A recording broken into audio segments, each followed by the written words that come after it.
আল্লাহ রাব্বুল আলামিন প্রত্যেকটা মানুষকে জন্মসূত্রে আল্লাহর ভাষায় আল্লাহ নবী সাল্লাল্লাহু আলাইহি সাল্লামের মাধ্যমে আল্লাহ তাআলা ব্যক্ত করেছেন, ওয়াহী গায়রে মাতুর মাধ্যমে ব্যক্ত হয়েছে যে কুল্লু মৌলুদিন ইউলাদু আলাল ফিতরাহ, প্রতিটি মানুষ জন্মসূত্রে ঈমানদার হয়ে জন্মগ্রহণ করে।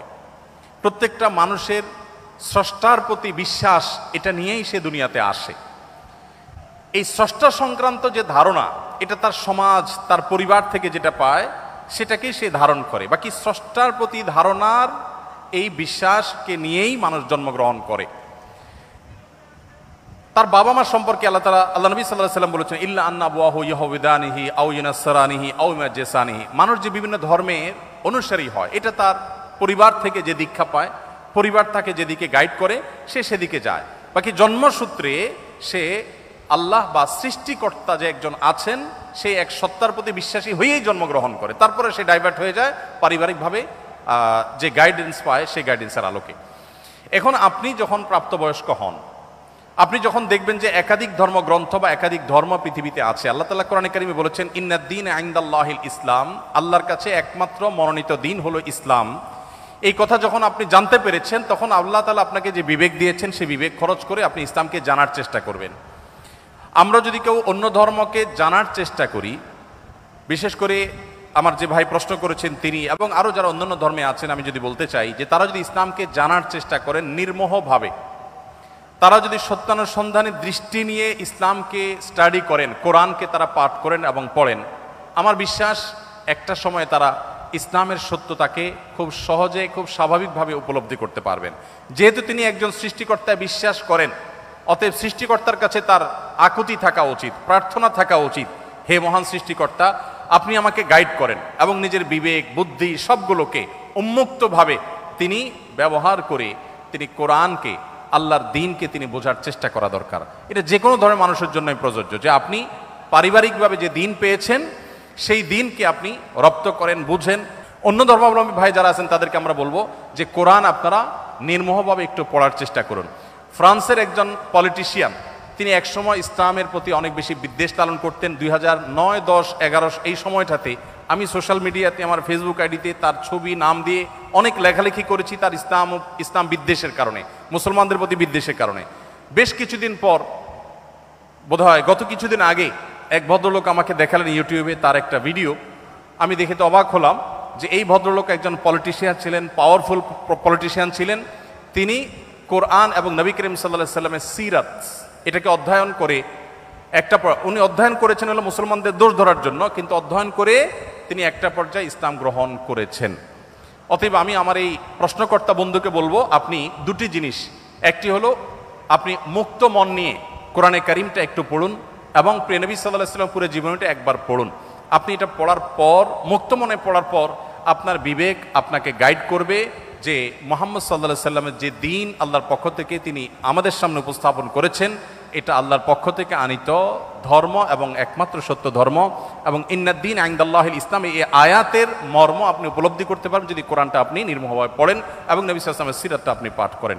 আল্লাহ তাআলা আমাদের সবাইকে হেদায়েতের পথে পরিচালিত হওয়ার তৌফিক দান করুন। ইসলামে নারীদের সাক্ষী পুরুষদের সাক্ষীর চেয়ে দুর্বল কেন? অর্থাৎ দুইজন মহিলার সাক্ষী একজন পুরুষের সাক্ষী সমপর্যায়ের, বিষয়টি বুঝিয়ে বললে ভালো হতো। দেখুন, ইসলামে স্বাক্ষর দেওয়ার ক্ষেত্রে একজন পুরুষের সাক্ষ্য দুইজন নারীর স্বাক্ষর সমান। এখন বাহ্যিকভাবে মনে হতে পারে যে এখানে নারীকে একটু কম দেওয়া হলো কিনা। তো এটার মূল উত্তরে প্রবেশের আগে আমি যেটা বলতে চাই তা হলো, আল্লাহ রাব্বুল আলামিন আমাদেরকে যে বিধিবিধান দিয়েছেন তার সবগুলো যথোপযুক্ত। আল্লাহর বিধানের কোনোটার উপযুক্ততা, যথার্থতা যদি আমার বুঝে না আসে, তাহলে বুঝতে হবে এটা আমার সীমাবদ্ধতা, এটা আমার সীমাবদ্ধতা। আমি সৃষ্টি হয়ে স্রষ্টার সকল আদেশ নিষেধের তাত্ত্বিক তাৎপর্য এবং তার যৌক্তিক দিক এটা আমার উদ্ধার করতে পারাটা আবশ্যক নয়, বরং যুক্তির দাবি হলো আমি সৃষ্টি হয়ে স্রষ্টার সব আদেশ নিষেধের যথার্থতা আমার বুঝে আসবে না, এ না আসাটাই বরং স্বাভাবিক। একজন সামান্য গাড়ি চালক, সামান্য একজন প্রহরী, একজন ছোট চাকরি করা মানুষ, তিনি প্রতিষ্ঠান মালিকের অনেক সিদ্ধান্তের যৌক্তিকতা বুঝতে পারেন না, না পারাটাই স্বাভাবিক। কারণ তিনি যদি সব কিছুর যৌক্তিকতা ধরে ফেলতেন তাহলে তিনি তার পর্যায়ে পৌঁছে যেতেন। আল্লামা ইকবাল বলেছেন, জু সমঝ মে আ গই ও ফির খুদা কিউ কর হুয়া। যাকে আপনার বিবেক বুদ্ধি দিয়ে সবকিছু রপ্ত করতে ফেলেছেন তিনি আবার আল্লাহ হয় কিভাবে?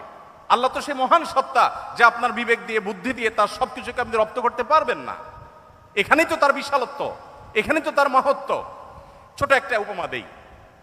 এখন বিদ্যুৎ আছে আমরা জানি, আমাদের ঢাকা শহরে যে তারগুলা ঝুলে আছে এক এক এলাকায়, আপনার যে রাস্তাঘাটে রাস্তার ধারে পিলারে যে সমস্ত তারগুলা ঝুলে আছে, বিরাট জঞ্জাল, দেখতে খুব দৃষ্টিকটু লাগে।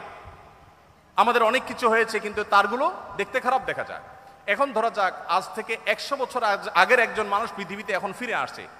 যুক্তির খাতিরে শুধু আমরা ধরে নেই যে একজন মানুষ 100 বছর আগের ছিলেন, তিনি ফিরে এসেছেন। তিনি এই বৈদ্যুতিক যে টেকনোলজি এ সম্পর্কে কোনো ধারণা তার নাই। এ ভদ্রলোক এসে সুন্দর করে একটা চাকু নিয়ে বা ধারালো কিছু নিয়ে তিনি এই তারগুলো একেবারে পরিপূর্ণভাবে সাফ করে দিয়েছেন কেটে। কারণ এগুলো দেখতে খারাপ দেখা যাচ্ছিল, শহরের সৌন্দর্য নষ্ট করছিল, তিনি পরিষ্কার করে দিয়েছেন। তার এই পরিষ্কার করার কারণে তাকে গ্রেপ্তার করে থানা জেলে নেওয়া হলো। এরপরে তার নামে মামলা হলো, তার নামে মৃত্যুদণ্ডের রায় আসলো এবং তাকে মৃত্যুদণ্ড দিতে নেওয়া হলো। এই লোক যদি বলে যে আমাকে মৃত্যুদণ্ড দেওয়ার কি যৌক্তিকতা থাকতে পারে বলো? আমি সামান্য একটু তার কাটছি, ভালোর জন্য কাটছি, যদি খারাপও করে থাকি তো একটা জঞ্জালিত, আমাকে মৃত্যুদণ্ড কেন দিতে হবে? যদি বলা হয় যে তোমার এই তার কাটার কারণে বহু হসপিটালে লাইফ সাপোর্টে থাকা রোগী মারা গেছে, তোমার এই তার কাটার কারণে বহু ক্ষয়ক্ষতি হয়েছে, এই জন্য তোমাকে শাস্তি পেতে হবে, এই যুক্তি দিয়ে তাকে বোঝানো যাবে বলেন? 100 বছর আগের মানুষ পৃথিবীতে আজকে আসছে, সে বিদ্যুৎ সম্পর্কে কোনো ধারণা নেই, দেখেও নেই কিছু। এই লোককে যতই যুক্তি দিয়ে বোঝানো হোক যে তোমার সামান্য এই তার কাটার কারণে অনেক ক্ষতি হয়ে গেছে, এটা কি সে বুঝবে? বুঝবে না। আমরা যে এক জায়গায় সুইচ দিলে আরেক জায়গায় ফ্যান ঘোরা শুরু হয়, এখন তো আপনার কমান্ডে অর্ডার করা যায়। এই যে ওয়ালে সুইচ দিলে ফ্যান ঝুলে, ফ্যান ঘুরে, আবার সুইচ বন্ধ করলে ফ্যান থেমে যায়, এই টেকনোলজি যিনি জানেন না, এরকম 200 বছর আগের, 150 বছর আগের, 100 বছর আগের মানুষ যদি পৃথিবীতে আজকে এসে তাকে যদি বোঝানো হয় যে এটা টিপ দিলে এটা ঘুরবে, সে বলবে ইয়ার কি মারো না, এটা কিভাবে সম্ভব? তো মানুষের টেকনোলজি সম্পর্কে ধারণা না থাকলে তার কাছে সেটা অযৌক্তিক মনে হয়, ইলজিক্যাল মনে হয়। তো যিনি টেকনোলজির সৃষ্টিকর্তা, আল্লাহর টেকনোলজি সম্পর্কে আপনার যদি আইডিয়া না থাকে, আপনি প্রশ্ন তুলবেন ভাই এটা কিভাবে সম্ভব? আমরা একবার সুবহানাল্লাহ বললে এতগুলো গাছ হয়ে যায়, জান্নাতে এটা হয়ে যায়। এগুলো শুনে আমাদের মনে প্রশ্ন জাগতে পারে কিভাবে সম্ভব? মুখ দিয়ে সুবহানাল্লাহ বলবো আর ওখানে গাছ হয়ে যাবে, কেমনে সম্ভব? এখন আপনারা ভয়েস কমান্ড সম্পর্কে জানেন। ভয়েস কমান্ড এমনভাবে সেট করা সম্ভব যে এখান থেকে আপনি ভয়েস কমান্ড দিবেন, আরেক জায়গায় কাজ শুরু হয়ে যাবে। সম্ভব না? সম্ভব না। তো মানুষের টেকনোলজি যদি এই হয়, তাহলে আল্লাহর টেকনোলজি কি না হতে পারে? তো এই জন্য ভাইকে আমি প্রশ্ন উত্তরে প্রথমে বলতে চাই, আমি হয়তো একটা যুক্তি আপনাকে দিতে পারবো। সবচেয়ে বড় যুক্তি হলো আল্লাহ রাব্বুল আলামিন নির্দেশ করেছেন মেয়েদের 2 জনের সাক্ষ্য পুরুষদের 1 জনের সাক্ষ্যের সমান। এর পেছনে যুক্তিকতা কি, তাৎপর্য কি, যথার্থতা কি? আমার বুঝে আসুক আর না আসুক, এটাই সত্য, এটাই বাস্তবতা, এর নামই ঈমান। আর যদি বলেন যে আমার বুঝে আসলে আমি মানবো, না বুঝে আসলে মানবো না, তাহলে তো আল্লাহর প্রতি ঈমান আনলেন না, আপনার বুঝের প্রতি ঈমান আনলেন।